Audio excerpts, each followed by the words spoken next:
Hey everybody, it's Denise with But Bougie. I'm getting some time to work on the bag, the one where I made the pretty corners. Now because this is chrome, the way I cut out this bag, the structure is going to be, there is no structure on this particular bag. So I've found a nice piece of thick leather. I have it with 2 sheets of Decoville Heavy. I don't use Decoville Light. Somebody had said to me the other day, oh, you should be using Decoville Light. Well, I don't understand why. If you're going to use it, use the heavy. Decoville Light is like a waste of money to me. Okay, so I am right. The Decoville Heavy is probably 3 millimeters from the edge of the leather. And I'm questioning if I should have taken that farther in.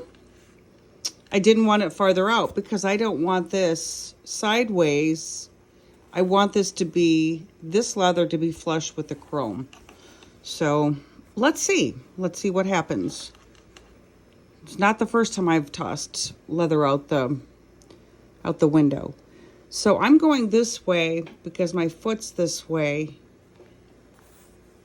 And we're going to give this a shot. So I've got a Tex 100 in here and a size 18, a diamond tip Oregon leather needle.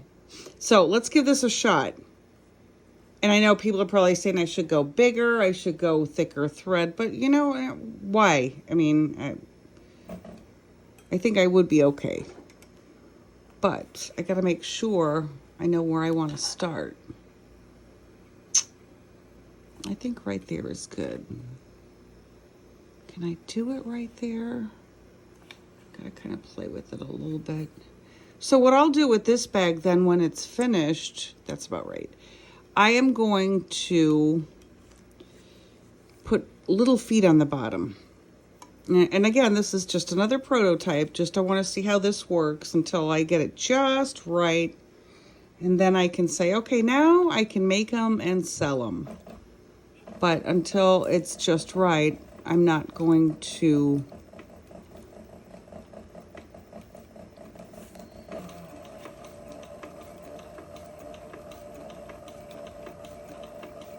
I'm not going to sell these until they're just perfect. Because my name's on it, so it better be right.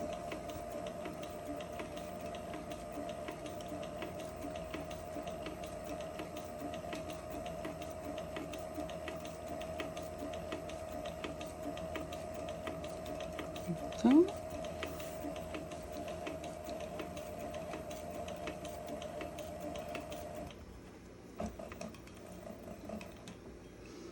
all right, let's lift her up and see. Let me get some more thread. And let's see. Oh gosh, I'm hoping this is exactly what I wanted. Like I said, just a prototype, but you know, the more you make the same bag over and over again, it should get better and better. So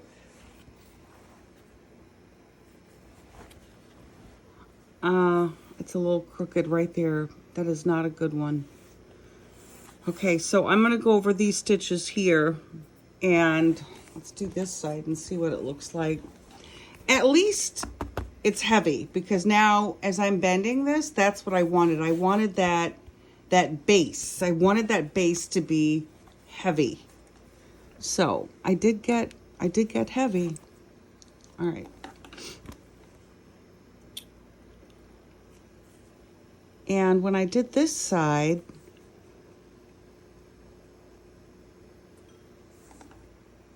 I started out fine and then it just went cockeye. So, you know, that happens, right? Okay, so that's in a good spot. I'm not worried about all of this here.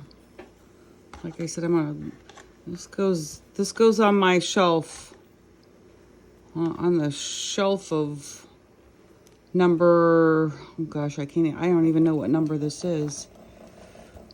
But I'll have to find out what number it is. You can hear I have the bobbin winding at the same time. That little sound, I don't know if you can hear it or not, that little sound in the distance is a bobbin. I can probably go faster. There we go. I know. She's meant to go.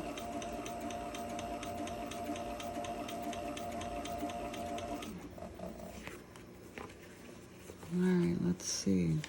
Want to make sure I don't pull too much, because if you pull this here, you're gonna, the chrome does a funny wave then. I should probably get a little closer so you can see what I'm doing. And give her a little jump start with my hand. This is the Cobra Class 26. I'm sure everybody can tell what this is. I don't have that needle thing. I guess people are buying these machines with those needle things, so the needle is down when you stop. That would drive me absolutely insane. But that's just me. Not just that, it's like when something goes wrong, that's the first thing that's gonna go wrong. All right, so, okay. Can I live with this? For now. For now, I guess I could. Let's go back out and see what we got. So yeah, I mean, I can see this being the bottom.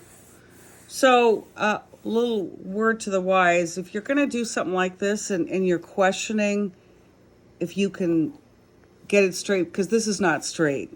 This here, it goes up, it goes down, it goes back up again. It's off probably like a millimeter, and I see that. But the nice thing about it is when it sits, it's gonna have structure. And this bag, it needs that. So the inside of this bag is what I'm going to put the structure in, not on the chrome. This I'm going to leave the way it is. It's going to feel nice and soft and movable, but on the inside, on the lining, it will be a shell when I get done. So, yep, I'm an oiler, so people talk about over-oiling. I over-oil my machines, and I'm okay with that.